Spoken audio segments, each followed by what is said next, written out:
Hey guys, I'm back. Welcome back to the channel. Today we're going to be doing a movie review on Avatar: The Way of Water. So let's begin with this video. Also, this review will contain spoilers, so yeah, don't if you've not seen it, then don't really watch this. But if you don't mind getting spoiled, just watch it, I guess. As usual with this channel, the movie reviews always have 5 categories. This one being cast, plot, action, the CGI overall, how was it, and the final thoughts. So let's begin with the first category, the cast. A lot of the cast are reprising their roles from the first movie, especially Sam Worthington, Zoe Saldana, Stephen Lang, all that basically. Sigourney Weaver, although she plays a different character in it. And Stephen Lang obviously does come back as Quaritch, but Quaritch is like he's been resurrected as a Na'vi. So he's basically one of the blue people now, if you don't know what I'm talking about. There are also a few new people joining the cast, like Jamie Flatters, Cliff Curtis, and Javier Socorro. I think Javier Socorro plays Spider. I'm not too sure. I think he is though, but yeah. Yeah, they're also quite good. They're all great. To be honest with you, the entire cast is all they're all amazing. Like I think they do a brilliant job at portraying their characters. They just portray it really well. That's what I like about like James Cameron movies. Like the cast always put so much effort and work into their characters. That's what I quite like about them. So yeah. Also Kate Winslet as well. She was in the person to the cast of this movie. So yeah, I think that's pretty much it for all I really have to cover as cast. So let's just move on to plot. For plot, it's basically simple. 10 years after the first movie, humans have come back for trouble.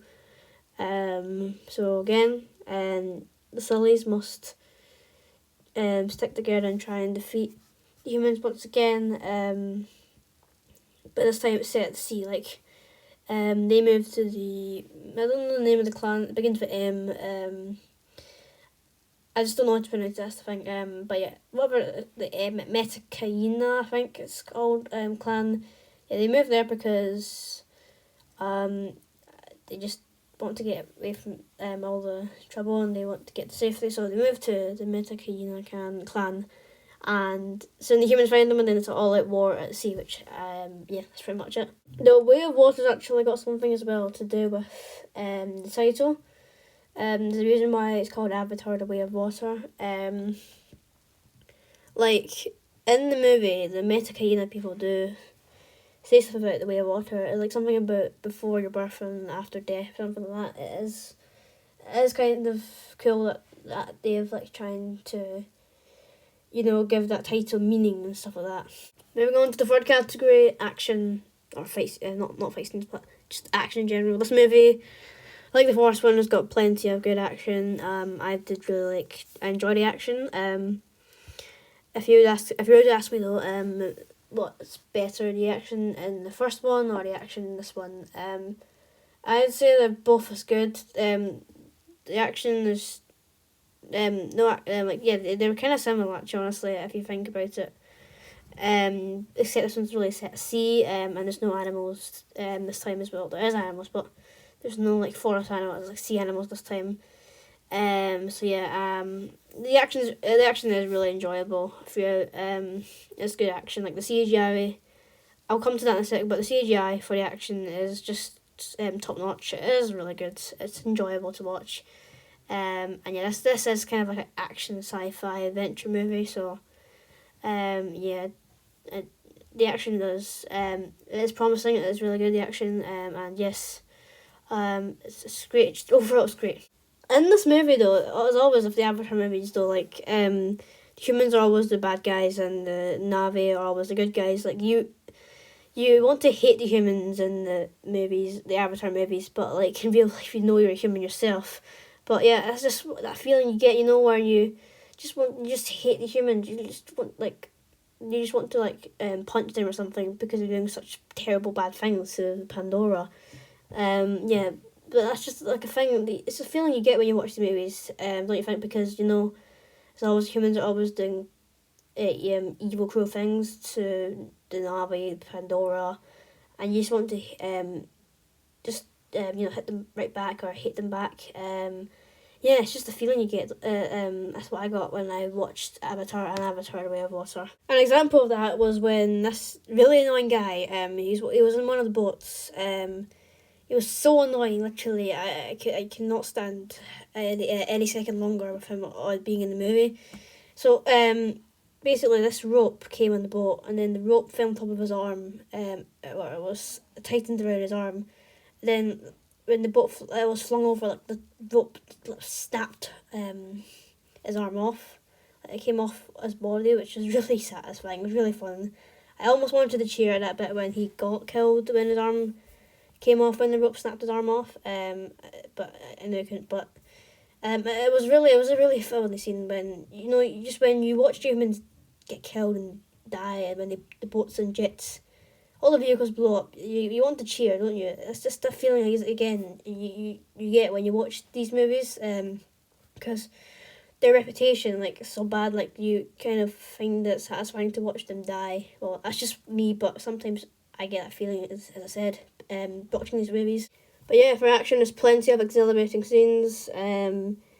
Probably the highlight was, no exception, the final battle at sea, where the humans are just, it's an all-out brawl when the humans are just duking it out. The humans in the Navy are just duking it out at sea, and people die, explosions, a lot of explosions, the animals and stuff like that. Everyone gets hurt. It's a really entertaining scene for me. That's probably one of the highlights of the movie, in my personal opinion. Moving on to the fourth category, CGI. As always, Avatar movies have brilliant CGI. Like, the CGI are really good. Usually CGI movies can be pretty bad, especially recent MCU movies. Their CGI has dropped down quite a bit. And also maybe things such as 2000 movies. Even 80s movies had better CGI than 2000 movies sometimes. But anyway, the Avatar movies, all obviously they have great, brilliant CGI. Like, even 2009's Avatar, it's 13 years old. That's got, well, the CGI may look a bit outdated considering it's came out 13 years ago, but still it does look pretty good. So for this movie, it's no exception. The CGI does look really good for this movie. It looks good. And the CGI underneath the water scenes, like the underwater scenes, are really good. They're breathtaking. The movie is beautiful. Let's just say that. The underwater scenes are beautiful. The whole Pandora planet is beautiful. What I'm trying to say is that James Cameron has just has done a brilliant job at making this movie. The CGI is brilliant. And yeah, maybe even 13 years from now, which will be 2035, the CGI will probably still look good. But that's really it for CGI. I know I'm stuttering for words. I cannot say anything other than the CGI is brilliant. But that was no surprise, because when it comes to James Cameron's films, you know it's going to be brilliant. The effects are going to be brilliant. The story's going to be brilliant. But yeah. Now moving on to the final category, final thoughts. I have a few things. Quite a lot of positives about this movie. I really did enjoy it. It is meant to be an epic science fiction action blockbuster movie, and for what it is, it's good. Although I have one big problem. The movie is 3 hours and 12 minutes long. I had to sit through this movie for freaking 3 hours 2 minutes. Not 3 hours 2 minutes. 3 hours 12 minutes. That's 10 minutes longer than Endgame. It's probably even longer than some other movies. I don't know if it's longer than Gone with the Wind, though. I'm not too sure. But yeah, this movie is 3 hours 12 minutes. I know Avatar movies are meant to be quite long. Like, the first one was 2.5, 2 hours 40. This one's 3 hours 12. I sat through it, luckily. I surprisingly didn't have to go to the bathroom during the movie. Considering I did drink a lot for the movie, and all those water scenes. But yeah, I sat through it, no bathroom break at all during the movie, which is impressive by my standards. I saw it in 3D as well. As a movie meant to probably see in the cinemas in 3D, in IMAX, sound surround, Dolby, whatever. Sound surround. Yeah, it's pretty long. It's 10 minutes longer than Endgame. But yeah, I think it should be cut down maybe just to maybe 2 hours 2 hours 50, 2 hours 40. Same run time as the first one should have been fine. I don't mind that, but when it goes over 3 hours, I was like, whoa. But I did sit through it, and I'm surprised I also didn't fall asleep during it. But yeah, it is quite a long movie. So if you're a person that can't sit really still for a 3 hour, 12-minute movie, then I don't think you should see it in cinemas, but instead maybe save it until it comes out on DVD, Blu-ray, 4K, Ultra HD. But I enjoyed it. This 3D experience was nice enough. I was lucky I just didn't see it 4DX, because when the water scenes, probably the water would have come shooting out the screen. But yeah, overall, that's enough rambling. My final rating for this movie, I will say this, I'm not going to be surprised by this, but out of 10, it's probably going to be a 9 out of 10. Because yeah, it's a really good movie. It's not 10 out of 10, but it's a really, really good movie.